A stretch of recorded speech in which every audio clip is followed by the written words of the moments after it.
Welcome back after that short commercial break that we did not intend. So hopefully all the bugs are worked out now.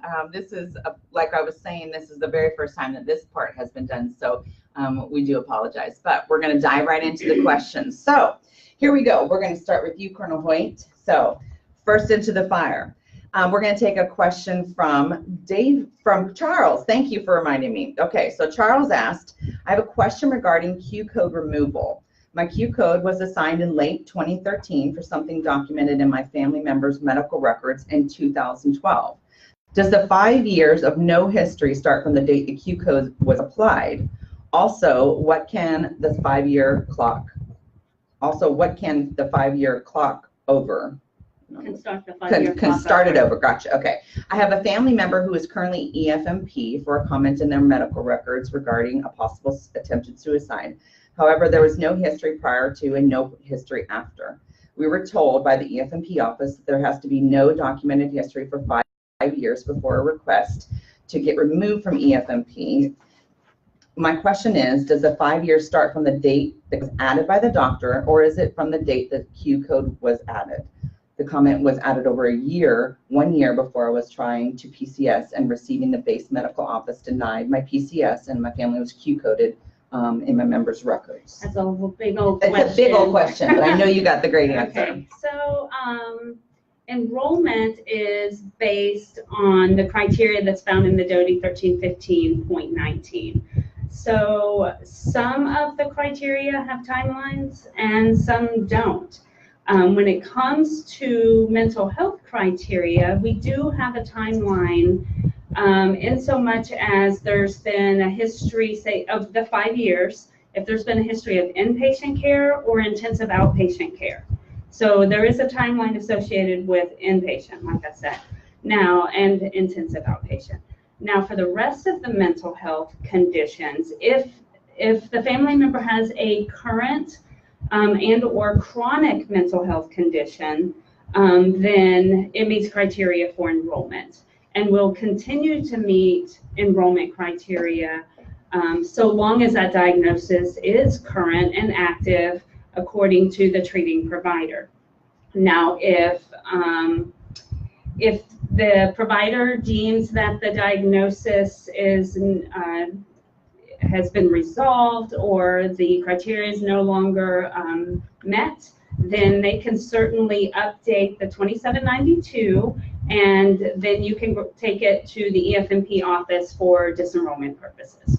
I think that should answer all of that. Absolutely, Yeah. Okay. absolutely. Ms. Sandra, the next one is for you. You have a question from Michael. What programs are there to aid individuals who have a disabled spouse and require family support? For everything that has happened to us over the past 4 years, we have seen little support from the EFMP program, as it seems to be geared only for children and has only served to keep us at this station despite multiple attempts to get her close to family. Okay, first of all, thank you, Michael, for that question. And I certainly understand in the family support arena, we do provide community support. We want to enhance your quality of life, of course, while you're there on station. We want to sustain you there. And we do realize that on the family support side of the house for EFMP, we are building programs for adults. Sometimes it's very difficult for an adult to come out and participate in some of the events that we offer on the base. It's a little bit easier to bring children out to those events. But across the Air Force, we do have support for adults, and it kind of varies from base to base. We do realize that for a very long time, since the inception of the program back in 2009, we haven't had coordinators at all of our installations, full-time EFMP family support coordinators. But yay to the Air Force, we're starting to roll those new coordinators in on each of those installations. We are offering more training to all of our new coordinators, and we're encouraging them to build more programs to welcome our adults in. We're looking at marketing, ways to go out and bring adults into our centers. Again, it has been a challenge in the past. It is something that we are working on. And I believe I answered all of your concerns there. One thing that I want to mention, that if you have ideas for our new coordinators, you can always go over to the Family Support or Airmen and Family Readiness Center, sit down, speak with them, and talk about some of the things that you'd like to see. Maybe a support group for adults. Thank you. So maybe a support group for adults. But we do encourage you to just bear with us as we work through the challenge of including adults in all of the family support services. Perfect. I'm also going to touch on that too, Michael, because you mentioned in there about trying to get your spouse closer to family. So I do want to talk about that on the assignment side. So a lot of times we do get requests for EFMP dependents to get closer to family. And we do, on occasion, we're able to provide reassignments for EFMP families to be able to provide that extended family support. But I do want to talk about that for just a second, because those cases are generally when the disability is extreme. So when we have EFMP dependents that are on the severe side, so we have, and I'll probably use just a different type of example. So if you have a family member that is, say, catatonic or wheelchair bound, or has required extensive support services, in-home care, or things along those lines, those are truly the time when the ability to get approved for extended family support kind of come into play. It's great to be able to have extended family support, and trust me when I say that that's always a priority for us. And whenever we are able to match up the mission and what the family wants and provide a reassignment to a location that is what the family is asking for, that's always going to be our goal, because that's exactly what we would want if we were in that position ourselves. And our case managers do a very, very good job of putting themselves in every airman's situation and looking at it from that vantage point. And so does our AFPC Medical Review Board, and when they're making their recommendations. So unfortunately, unless it's more on the severe side, then it's not always able to happen on that aspect. So what we need you to do, if you are trying multiple times to do that type of a reassignment for extended family support, paint that picture for us. If that's truly the case, then provide that clinical data, make sure that that's very evident in your application if you're applying for an EFMP reassignment, so that we know. A lot of times people don't want to put all that information in their application, and we understand that, but know that when it comes here to AFPC, it's a guarded document, meaning it's not something that's for public viewing. It follows a very specific path with only few people that have access to that documentation.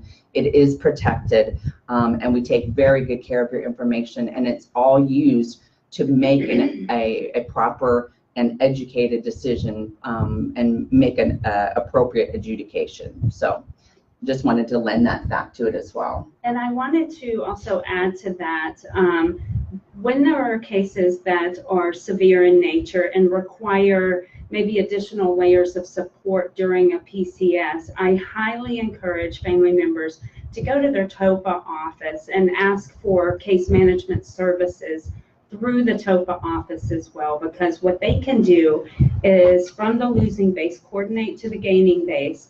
In those extreme circumstances, it may require what's called a special conveyance. And that being said, they can, for some of those severe conditions that may require medical transportation to and from their next duty assignments, they can assist families in ensuring that there is streamlined care during that transition. So That's I wanted to point. bring up TOPA. That's a great point, absolutely. Well, that's perfect, because I'm going to roll right into another one, because you are a popular lady, Colonel Hoyt. Just saying. Okay, you have a next question from David. David says, found out TRICARE listing of network provider care isn't taken into consideration. We had 7 providers in the area and a couple memos from clinics stating that they could provide care and clearance, and was still denied. I asked an officer here at Andrews for clarification on why it was denied, but he just deleted my emails. The lack of specifics in the AFI have obviously led to issues. It's just a shame that when members have questions, they are ignored or the buck gets passed. My concern was the additional information added to the denial that was not a requirement from the original doctor. The patient advocate of the gaining unit said it came from the originating medical agency, Yet the medical clinic that seemed to push the information was only our servicing agency that didn't have physical records, and the info was pushed was different than what the originating clinic said and different from what was in our records. When the base was questioned in emails, they were erased. I understand the ins and outs, but would assume that our individuals or their doctor would be consulted when actually making the determination. This is not the case nor required in the AFI. It's a farce to be told that care can't be provided when you actually find providers that will cover the care and those responsible ignore it. That's quite a bit. Well, so I can certainly understand the frustration there. Is it Michael? David. David, yes, I can certainly, that sounds really frustrating. And so I know that, first of all, I want to say that I'm sorry that was your experience. But to kind of talk through it, when the gaining basis chief of medical staff or the SGH at the gaining location looks into the local area for resources that are available for to meet your family's needs, they are looking far beyond just the initial intake appointment. Meaning, so there are several times you can call and say, hey, can you see me? Oh, absolutely, we can take you. They may be looking just strictly at their initial intake appointment. But what the SGH is looking for, in addition to just the initial access to care appointment, is that ongoing ability to sustain the treatment over time, meaning can they continue to follow up and can they meet the frequency of appointments that are required for your family members' needs. Now, also keep in mind, if you've got more than one child and they each have more than one condition requiring different frequencies, they're looking at all of that. And if by chance one of those conditions and the services cannot be met, you very well might receive a non-travel recommendation. And I know that's frustrating because we certainly like for parents to do their research and call ahead. Certainly we like to see that happen. But what we want to know is, do they have it at the time at the PCS and can they meet all of those needs? Unfortunately, at some of our larger bases, they're becoming increasingly saturated and aren't able to necessarily meet the needs of all of our family members' conditions. So if you have any process improvement ideas, we are always open to hear them. And if you have any other concerns, because certainly that sounds, some of the stuff that you mentioned in there would be concerning. I hope that you take advantage of the patient advocate so that those concerns can be elevated. Absolutely. Anything else to add on that? No, absolutely. Okay. Absolutely. All right, Ms. Sandra, coming over to you. So you have Ms. Tasha, who has said, good day. I was curious. My husband is active duty in the Army. He is doing an unaccompanied tour to South Korea, and I and our 3 kids are moving to Great Falls. Being military, would we have access to EFMP on the Air Force Base? My oldest has autism, ADHD, and SPD. Okay, Tasha, thank you for that question. And absolutely, on our Air Force installations, you can always, everyone is welcome in the Airmen and Family Readiness Center. You don't have to be Q-coded. First of all, for everyone listening out there, you don't have to be Q-coded to go over to the Airmen and Family Readiness Center and participate in many of the programs and services that they offer. One program, and we've had a lot of questions on this, it's the respite care program. If you're not Air Force, those programs do vary. There is a respite program for every single service. And so our coordinators over in the Airmen and Family Readiness Center would definitely be able to refer you over to the Army or get your paperwork started for your service. But yes, you can go over, and when you arrive in Great Falls, I believe you're going, when you get there, just stop into the Airmen and Family Readiness Center and find out some of the programs and services that they have set up for you and your family. There are various workshops that are tailored based on the diagnoses on that installation. But again, absolutely, it does not matter what service you're from. You are part of our family when you arrive on our installations. Thank you. Awesome. Thank you. Okay, so I'm going to take one that came in from Dave and Carrie, and it says, my daughter and wife are both on the EFMP. I applied for an EFMP assignment deferment this past June. I was approved, but only for 12 months. I'm already back on the vulnerable to move listing and will need to submit for another EFMP assignment deferment next month. According to the regs, the EFMP assignment deferment is supposed to be for a long-term situation. If I have to submit for it twice in 3 months, something is wrong. My daughter's situation is chronic, and he lists the diagnoses. This is long-term. Is there some way I can get a longer-term 3-year EFMP assignment deferment? So that's an excellent question, Dave and Carrie. So to put it shortly, the EFMP program is not meant to be a long-term deferment. With that being said, I'm going to give you a couple disclaimers. So vulnerable to move listing is on the officer side. Officer and enlisted assignments are handled very, very differently. Vulnerable to move listing means that on the officer side, you have a lot more visibility into when you are going to be selected for reassignment than you do on the enlisted side. So there's the ability for commanders to do reclamas and things along those lines so that there's a little bit more stability and a little bit more visibility. With that being said, technically, you shouldn't be submitting for a deferment within 3 months. However, there could be situations that are outside the norm.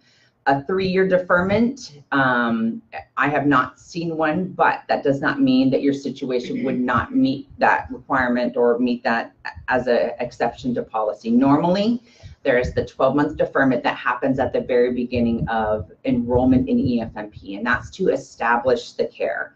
So meaning that once the family member is enrolled in EFMP, you're given 12 months to be there with the family member if your presence is deemed as essential, and that will allow for any type of treatment plan to be established in the area with the right providers, the specialists, things along those lines. And then from there, you're then worldwide qualified to be able to go out and press forward, whether it's an accompanied location or unaccompanied, and press forward with the mission that you're in the Air Force to do and wear the uniform for. Past that, if there's a reason for you to be deferred again, then that, of course, is a secondary application. And that's, of course, voluntary through the virtual MPF. Generally, those are for very specific reasons. So if there is a critical juncture in care, so say if you have a dependent that is getting ready for a transplant of some sort, or is number 1 on the waiting list for a transplant, or is in the middle of chemotherapy and cannot be reassigned because they cannot be exposed to the environment. Things along those lines are called critical junctures in care. We definitely urge you to apply then. And then what we're going to look and do is see what is the timeline for that treatment. And that's the information that we need from the physician to be able to identify in the documentation that you provide, because that's how long we want to be able to defer you. So keeping in mind that we're still a warfighting machine, we want to be able to defer you for the period to be able to take care of your dependent, because we know during that time it's going to be critical that you're there with your family. And so we want to make sure that you're deferred, and that we are required as AFPC and as the Air Force to provide that deferment. That's one of the things that we actually report up to Congress. But we also need to make sure that we have the mission aspect in it too as well. So provide all that documentation. Now, like I said in the beginning, that disclaimer portion, if there's something that's special circumstances, put the application in and lay out exactly what it is that we need along with the recommendations from the doctor. Colonel Hoyt and I have conversations probably multiple times a day on special circumstances where I say, okay, I'm not a doctor. I need her to take a look at something and talk with her doctor friends, I guess is the best way to put it. Subject matter experts. That's right. And we have a board, as I mentioned earlier, of physicians here in the building that do a review on every single one of the EFMP cases that come into the building, because we are personnelists. And so you have a team of physicians that look at your application and provide that information back and say whether or not they recommend approval or disapproval. So it is physician speaking directly to physician in aspect when you're submitting that type of application. So if you need a longer term deferment, then I do ask that you just submit that application So if we can, then of course we're going to try to do so. And if not, then we may be able to meet you halfway with something a little bit compromised in between. But we will need to see all the data that surrounds it. So I can't say no, and I will never say no. I'll always say just do the application and tell us why and paint that picture for us so that we can better answer it. So I hope that answers that. Absolutely. Okay, coming right back to you, Colonel White. Sweet. I know. Okay. All right, so this one comes from Heath. Curious if the EFMP program is applicable to a member whose spouse lives in another state and is experiencing severe substance abuse issues. So in EFMP, we actually we enroll sponsors who have family members that meet 3 areas, if you will. One, we really need to find out is if they are eligible to be on accompanied orders. 2, if they are eligible to enroll in TRICARE Prime. And 3, are they eligible for enrollment into the EFMP program? So if the family member has substance abuse issues, there may likely be a mental health diagnosis that this would meet criteria for. So should the family member answer yes to all 3 of those areas, then absolutely the spouse can get EFMP services. Perfect. That was short. Hey, I know that was probably the shortest one so far. Okay, Sandra, you have a question from Sarah, and Sarah asked, where are the EFMP camps or events at? Okay. Thank you, Sarah, for that question. And we have various EFMP camps and events that take place across the Air Force. And it really depends on whether or not your installation requested funding for camps. Most of our installations did, but there's a handful that did not. And those are installations that possibly just did not have a full-time EFMP coordinator. But for the camps and events, they take place on or off the installation. It may be a bowling camp that you do at the bowling center on your installation. It may be a swim camp that takes place off the installation. It really depends on the resources that are available in the community in which you live. But we're really excited about all of we say camps, but we're starting to say events more because we want to be sure that adults understand that they are included in those. It may be a retreat for adults that takes place overnight near an installation. So camps and events do take place across the Air Force on and off the installation, and we do encourage everyone to stop into the Airmen and Family Readiness Center and find out which camps and events were approved for your particular installation. Thank you. Perfect, thank you. Okay, I'm coming right back to you, Colonel Hoyt. From Jonathan, are there any EFMP expedited OCONUS locations? If not, why? You know, we get that question all the time. No, and it's a really good question because it seems to be something that people are interested in doing. But the short answer is no, there are not any expedited locations overseas, and that's for a couple of reasons. Expedited bases are essentially located near large metropolitan areas that have a wealth of resources within close proximity to the base and where the families are located. That's just one reason that they are selected to be an expedited base. Another reason that we look into, that we seriously look into when considering making a base expedited, is if they have had less than 2% of all their FDIs that come in, less than 2% were non-travel recommended. So what that means is that particular location has been able to accept 98% of all families coming. Now that's really hard to do overseas, and I say that because one of the major pros to an expedited base is the fact that families don't have to fill out all the paperwork. If you're going overseas, however, there are DOTIs, there are AFIs, there's joint travel regulations that require paperwork be completed. to ensure that family members can be command sponsored and to ensure all the services are available. So if you're going there, we want to make sure that your family needs are going to be taken care of. Now, if your child is going to accompany you and your child is on EFMP, well, regardless or if they're on EFMP or not, DODEA requires an educational screening as well so that they can ensure that services are available. So long answer to a short question, they're not expedited for those reasons. I don't know what else to say about that other than, yeah. Absolutely. And that is the main factor too, is the DODEA portion. Yeah, we got to make sure they've got the educational needs. Absolutely. Perfect. Okay, I'm going to take one from the assignment side, and this comes from Marissa. It says, hello, I've been recently Q-coded after my husband was denied command sponsorship to Eielson Air Force Base. I'm in the process of going through the virtual MPF application, and it's currently at my unit commander level, but I'm not getting any information what all this means and how exactly this happened. Great. I was technically a volunteer. My main issue would be that I'm not sure if my husband's situation necessitates an EFMP Q code.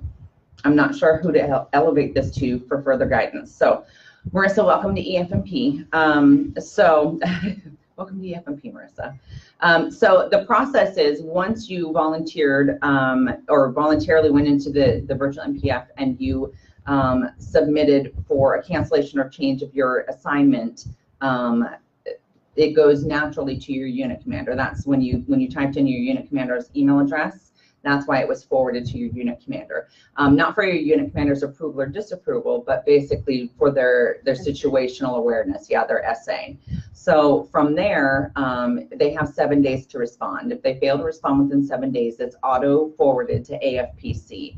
From there, it gets processed. Now, if you're a volunteer, that's what makes the difference between which direction it forks off into. So if you're a volunteer, generally the assignment will just get canceled if you're not a mandatory mover. If you're a mandatory mover, meaning you have a code 50 or you're on a maximum tour, so you're an instructor and you're coming off of an instructor billet, or you're coming out of a special duty, things along those lines, then we work with your assignment functional to see what other locations you've requested in your application to be considered for in the CONUS, not in the overseas area, but in the CONUS. And then we look and see, can your husband be taken care of at those locations, whatever medical needs are required at those locations, and then we process that. If you're not a mandatory mover, like I said, the assignment's generally then just canceled, and then everything is back to normal. If you're a non-volunteer, that does change things. From there, we're going to look and see, first of all, can we support a change to a short unaccompanied tour so that you do not have to go to a unaccompanied or on an accompanied tour unaccompanied, meaning you would have to go to Eielson unaccompanied without your dependent, because that creates, of course, a longer time period where you're separated. That we don't want that. So that's the last resort. So we'll work with your functional manager, try to find you something that's only 12 months separation, because as an EFMP sponsor, you still have to serve your fair share and equitable distribution of overseas assignments. So, but we want to make sure that that family separation portion is the lowest amount possible. So that is what we would do in order to make that happen. So as the member, you can always call the Total Force Service Center and ask for a status update. That they get a new list every single Monday at 10 a.m. So you can go out there and ask them for whatever the status is, and they'll be able to walk you through that process. The EFMP Facebook page, I get a lot of status requests, and that's generally me or myself or Sergeant Campbell on the other side. We won't generally give you a status update. Now, if something's gone crazy wrong and you haven't heard anything, then absolutely hit us up on Facebook and we will get involved without a doubt.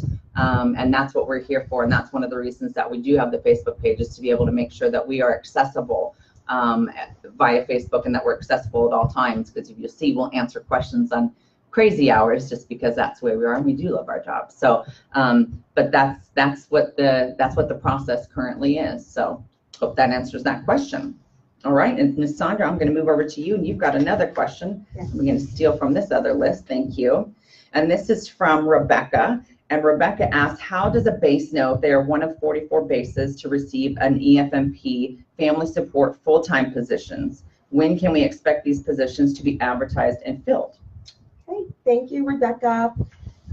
Fortunately, we are in the process right now of filling not only the 44 new EFMP family support coordinator positions, but we've been basically approved for 15 additional positions in the Air Force to completely close the manning gap of EFMP FS coordinators. So we're very fortunate to have that. So those positions are currently being filled now, Rebecca. Most of the 44 positions, because we did find out about those last year, so most of those positions have been filled. I think there's still maybe 1 or 2 that they're working on across the Air Force. And so all you need to do is to go over to your local Airmen and Family Readiness Center and find out who that EFMP or the new EFMP Family Support Coordinator is. And for whatever reason, if one of the 44 positions have not been filled, there is a part-time EFMP staff member there in your Airmen and Family Readiness Center. So the services that you need, they are still going to be provided whether you have a full-time coordinator in place or not. We just find that at the installations with full-time coordinators, you're going to find a more robust EFMP family support program in place because that person is dedicated to providing resources and services to enhance your quality of life full-time. And I believe, did I answer that? Yes. Yes, you did. Thank you. Thank you. Okay, Colonel Hoyt, right on back over to you. This comes from Jonathan. I'm an active duty service member with an EFMP and ECHO enrolled dependent child. Can the Air Force roughly say the percentage of EFMP dependents not enrolled in TRICARE Prime? No, teasing. No, honestly though, TRICARE Prime is really is an automatic entitlement for all military beneficiaries.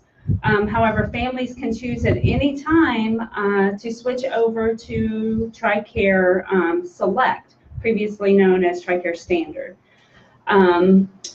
They can remain on that as long as they want, but after 12 months, they can revert back to TRICARE Prime. So I don't think there's any mechanism in place that can give us an accurate reflection of a percentage of who's on what type of TRICARE, given the variable and the fluctuation of people coming from Prime to Select back and forth. So unfortunately, I don't really have a good answer for that, and I can certainly go back and try to research that for you, but I'm not aware of a mechanism. Are either of you? No, I'm not. Oh, yeah, okay. But I'll see what I can find out. That would be a great question, though, and I'm going to do a shameless plug here. We've got TRICARE representatives coming next week to the EFMP Summit on the 28th of August. So, and I am shamelessly plugging the summit for next week, which we will be Facebook live broadcasting here on the EFMP assignments page. But that would be an excellent question for TRICARE or for TRICARE reps to be able to ask. So I think we'll actually make a note, Jonathan, and I'm actually Jonathan has a secondary part to his part 2 to his question. So Jonathan, if you don't mind, I'm going to save your part 2 and roll that over for the TRICARE folks because I think it all falls under that because it's something that they would actually it would benefit for everybody to be able to answer that from directly from the reps themselves. So absolutely. So we'll take that over to the panel, and that's the 28 August one. If you noticed out there on our EFMP Facebook page, that's the one that on the left-hand side of the graphic, it's got a whole bunch of blue blocks and it has all the guest speaker lineups.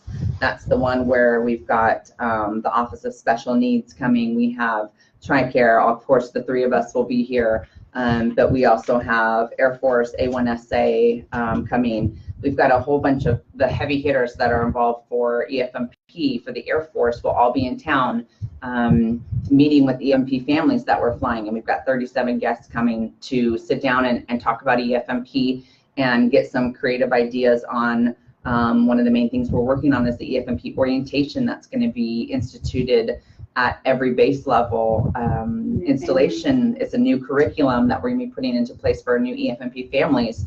So once you're newly enrolled, and that goes back to the question that came from, you know, I don't know what to expect from EFMP as a brand new person enrolled in the program. Well, now you will be, and that's what the feedback we're going to be getting from these families is what would you like to have somebody have told you as a new EFMP family. So that's what we're going to be working on the second day of that. But the first day we're broadcasting it because it's going to be a lot of new information and updates on the program and where everybody's at and what the initiatives are, all the way from the Office of Special Needs, Dr.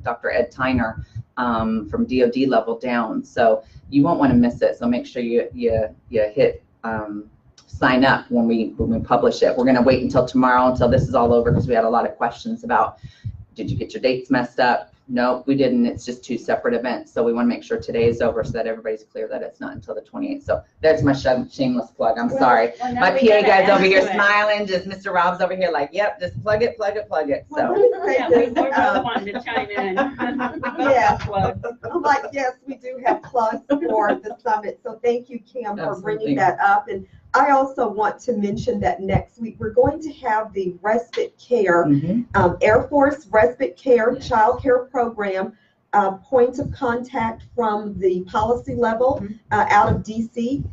She will be down here, or someone maybe from our headquarters Air Force's Services Agency will also be here to talk about respite care.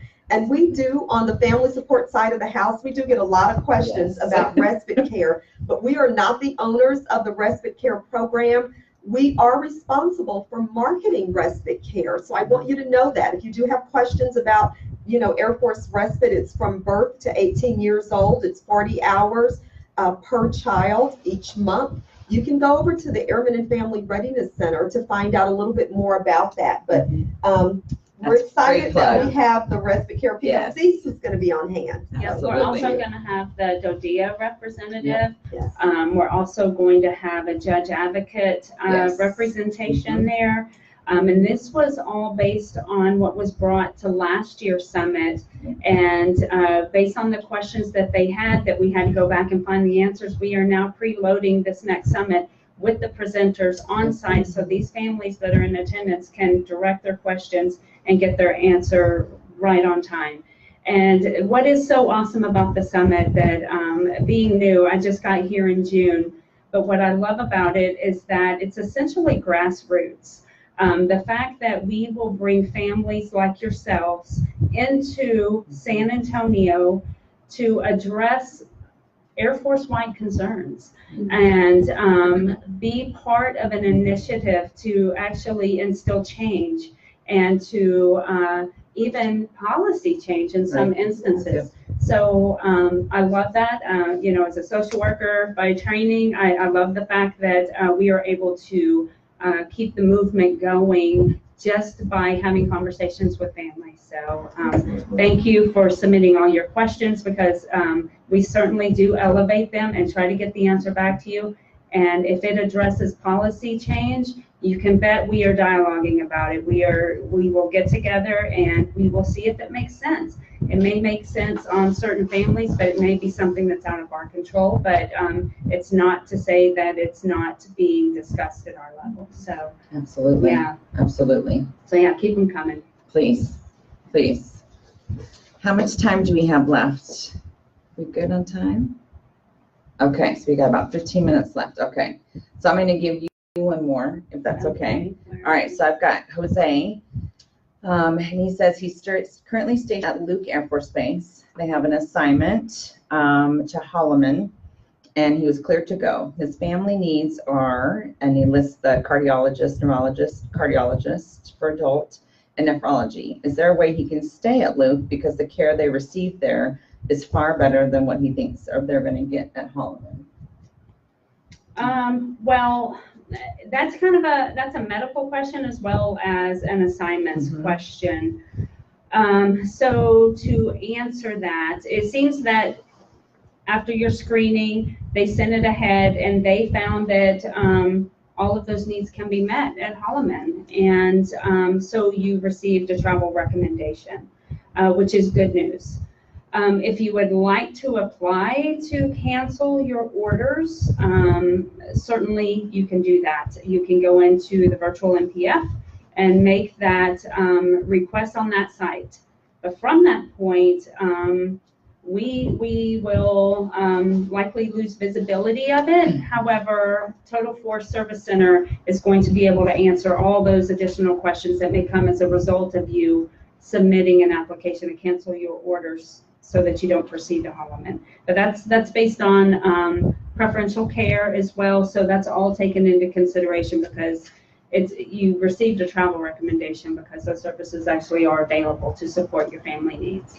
And I can touch on that too as well, because the hard part is that, just like you mentioned, if it's a positive travel recommendation, it's a positive travel recommendation. Obviously, there's a manning requirement for you at Holloman Air Force Base. So in our eyes, there's technically no reason for you not to proceed on assignment. So optimal care is covered in our AFI 362110 assignments. And you look at the AFI, the reference for EFMP, you'll see it specifically talked about in there. And we don't generally reassign or cancel an assignment based on someone's preference for optimal care. That being said, if you feel that there's something grievous, of course, bring that to our attention. However, just based off of a preference, again, and I know it probably sounds insensitive, and I truly don't mean it to sound that way, but this is still a warfighting machine. So we still have to remember the mission does come first when it comes to, we still have to make sure that we are putting airmen in the right position and in the right place to be able to meet the Air Force's mission. So the Air Force has already come back and let you know that, guess what, the care and services are available at Holloman. So you've got to show us why we can't move the family there. So you've got to do your part and let us know why it's not possible when the medical side's already come and told you. So if you've got more information that maybe it has not been brought to light, then just share that information, because there may be something that just needs to be brought to light, and then we will have the ability to cancel the assignment. But if we don't know what we don't know, so that's kind of where what I'm trying to get at. So share that information, then we can kind of go from there. And if you want to talk on Facebook too, you can send me a message and we'll have that conversation too as well. So that's one of the things that we can go back and forth on, and I can give you a little more information on that. I'm going to hit some of these that are kind of just the miscellaneous ones. This is from Sheila. She says, new to EFMP family, is there a way for my family and I to know if my new EFMP or if my EFMP family member will be able to receive service at a different duty station prior to applying or receiving orders? So I'm going to talk about, and then kick it over to you, talk a little about TRICARE Online and the capability. And this is something that we've been working on since the last, since the rapid improvement event that we held last year. At the direction of the Vice Chief, where we were really truly trying to educate folks about the capability out there with TRICARE Online and your ability as the EFMP family to go out there and pull up a base and be able to search by whatever specialty is out there. So if you have a child who has requirements for a specialist, say a child psychiatrist, and you're interested in going to San Antonio, so you want to come to Randolph Air Force Base because it's awesome and it's 1,000 degrees outside and you like 1,000 degrees and curling your hair and having it look like this by 9 a.m. If you like Randolph Air Force, I'm teasing, I'm not. So if you like Randolph Air Force Base, then all you do is pull up TRICARE Online, you pull up pediatric psychiatry, and it will show you the list of available providers that accept TRICARE, as well as, are they accepting new patients, things along those lines. What that does is gives you kind of a general overview of, and we kind of call it the red light, green light, yellow light, whatever it is, order that goes in. I just said it wrong, but it kind of tells you, okay, so if I'm looking at a base and I know if I pull up child psychiatry and there's none listed, there's none that are in that area and take TRICARE, that should probably not be on your list of preferences for bases, because there's really going to be no support services. So listing it on your base that you want to go to is probably going to result in a negative travel recommendation. Probably not your best option. What do you have in addition to that? Well, I mean, this is another reason why we do a point-in-time medical screening, because once people find out, sometimes it's 6 months, sometimes it's 3 months, hey, I'm getting ready to PCS, I don't know where I'm going. So people start looking, they start remembering what they put down on their list, especially for the enlisted folks, in terms of their top list of bases that they want to go to. But once they find out that it's about time to move, they go on and start looking out. That could be 6 to 3 months. But when you come into your EFMP office, we are looking at what they have right here, right now, when it's time for you to go. Because service availability can change. It changes often between bases. And it's really hard for us to gauge in advance what bases have what service to meet your family's needs. That's incredibly difficult to do. In fact, I would venture to say we just can't really do that, because 6 months later, when orders drop, they may not have that. And now you're on orders to go, and then we have to redo the process. So we do the point in time for a reason. Now, if you find out that that it's not going to work for you, then you can certainly go to your MPS and ask them about not the cancellation, but petition AFPC to get a new base. That is certainly an option, and then go from there. But if you've been travel recommended at that point in time, as Kim said, it's because the services are available and you need to come up, you meaning you and your family, need to be able to paint us a very clear picture why that is not going to meet your needs. Because there's a huge difference between needs and preferred care. Correct. And that's a conversation that we will always entertain outside of this forum, but certainly, and we understand preferred care. We truly do. Absolutely. Absolutely. I'm going to get one more question with Miss Sandra. Okay, and this is from Roger. Roger says, will there be an increased number of EFMP family support positions in the OCONUS as well? Okay, thank you, Roger, for the question. And yes, we have had an increase in our EFMP coordinators for our OCONUS locations. As I mentioned earlier, I think when I addressed maybe Rebecca's question about filling the manning gap for EFMP family support services, we now have coordinators at all of our major installations, whether the position is filled or not. The positions are being filled now. And so the last 15 installations, that will roll in FY19. But yes, we will have coordinators at all of our major OCONUS installations.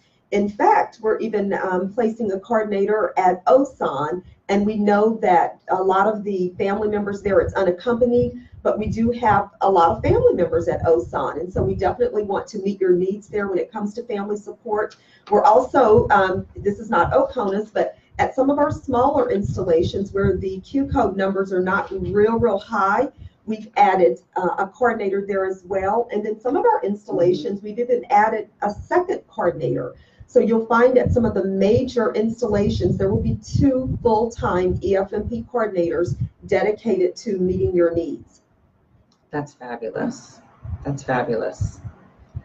I am going to jump over and get on the Facebook and take some off of there too as well, because I believe it looks like we have gotten the majority from, I think we've gotten all of them. I have one here that I think is really poignant to answer. Unfortunately, I'm not sure the person's name. Okay, go ahead. So the question is, if my CONUS EFMP travel is denied, can I still PCS with the understanding that my dependents will not be on my orders? That's Effie. You got it. Thank you. Effie? That's the name. Yeah, I missed it. Yeah, thank you. Thank you for your question, Effie. This is a really important question here. Can I still PCS with the understanding that my dependents will not be on my orders? And what medical benefits are my family members still entitled to? So one of the main purposes of EFMP is to provide a screening in order for us to be able to provide families with as much information as possible so that the family can make the best choice for their families. We can't actually make that decision for the family, so we need to make that clear. So if you received by chance a non-travel recommendation for a CONUS base, it was determined that services aren't going to meet your needs, and at that time. Okay, so you would have, or you should have received a service availability notice, as well as a medical information sheet, which would have clearly outlined some of the hardships you may face should you choose to travel with your dependents that have that are EFMP enrolled. Some of those hardships might be financial in nature. They very well could be lack of education, and certainly lack of medical support. And so we provide you that information kind of as an informed consent as to what you're going to be stepping into should you make that decision. Now, that choice still belongs to the family, and what I mean is they still have a choice to proceed ahead, non-travel recommended, and bring the family with you. Certainly that's a choice.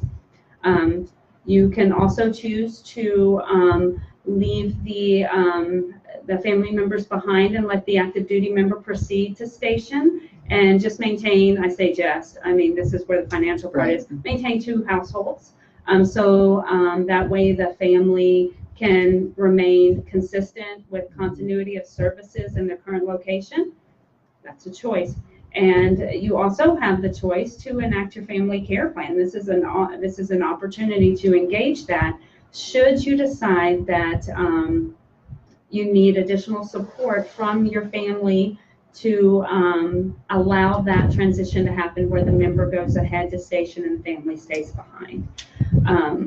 So yeah, anything else on that you think? Yeah, we've actually, Sergeant Campbell and I have actually done a couple different posts on this Facebook page specifically for this subject, because this one is a subject that we get this question a lot. And we found that it's an area that really needs a lot of education because of the fact that a lot of folks assumed that if they did get a travel not recommended, that the assignment would either automatically be canceled or that they would no longer be eligible for TRICARE if they moved to that location. There's just a lot of myths and rumors out there about this subject, period. Well, about EFMP period too as well, I'll just say that.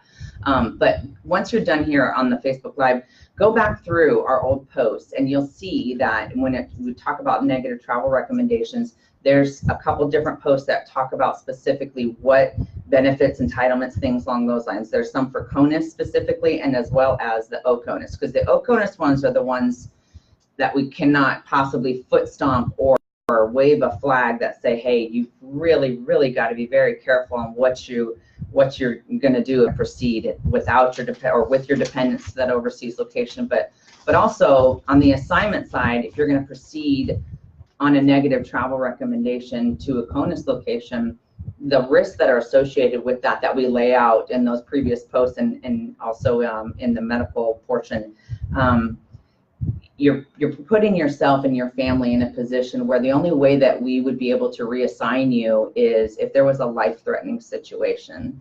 So when you peel back that onion, that's the position that you're putting yourself in order to, and I don't want to say to career progress, but really that's kind of what it boils down to. You're accepting that assignment and proceeding on that assignment only to potentially put yourself in a position where the care that you would be receiving would not be beneficial or could be lacking. And I know we're having some separate conversations to try to see different ways that we can kind of change some of the verbiage that we use when explaining it to customers so that the gravity of the situation is really captured and that's understood, and because there's a lot of risks associated with it. So just go check out those posts that you can fully understand what you're signing up for, not only for yourself as the active duty member, but your spouse or your child, because it's a lot. And we don't want that to be lost just by signing a piece of paper or by looking at a piece of paper and saying, oh, well, this looks fine, because we get a lot of folks that will proceed on assignment with the assumption of, oh, it'll be fine. Okay, they say I got to drive 100 miles. Well, the care that you may be saying, oh, it's fine, I got to drive 100 miles for, when you move, it may be once a month, but the needs may change and it may be now twice a week. that's totally different financially. That's totally different emotionally, taxing and, the wear that it has on the family, that becomes a totally different scenario. So, but again, if it's not a life-threatening situation, we don't really have the ability then when our auditors come in to say, well, we had to move them because, it got too much for them. So we've got to be careful because everything comes back to the money side too as well, unfortunately. So And they 2 also, minutes. Oh, we've got 2 minutes. Okay. Let me just say this. I've heard the financial piece come up a couple times. I want everyone out there to know that through the Airman Family Readiness Center, we do have a person on staff, our PFR program, or Personal Financial Readiness Program. So there's a consultant waiting and ready. They can do budgets with you. They can reach out to Air Force Aid if you need it. Whatever your situation may be, it doesn't matter if you know who to go to or not. You can always go to the Airman and Family Readiness Center and have your needs met. We are about information and referral, and so we can direct you. If we can't assist you, we can direct you to the agency that can. Great point, Sandra. oh yeah, Great that's point. great to end on a positive note. Absolutely. So let's do this. So we've got questions that we didn't get to on the Facebook. We've got maybe 2 questions we didn't get to from, I think maybe 1. Actually, we got through the rest of them. So we've got 1 question that we didn't get to from the inbox. So thank you everybody for your questions. We'll roll these questions to the afternoon session. That's going to be here 4:30 Central Daylight Time. And then we'll probably just do a wrap up where we're able to post something afterwards so that everybody who did not get a chance to tune in. I know these ladies love it when I ask them for a wrap up in writing. They love it. They love it. I love this team because it's a great team and we love our job. So it makes things a lot easier. So we truly appreciate it. We appreciate you tuning in, and we'll see you this afternoon. And thanks for watching. Bye. Thank you. Bye-bye.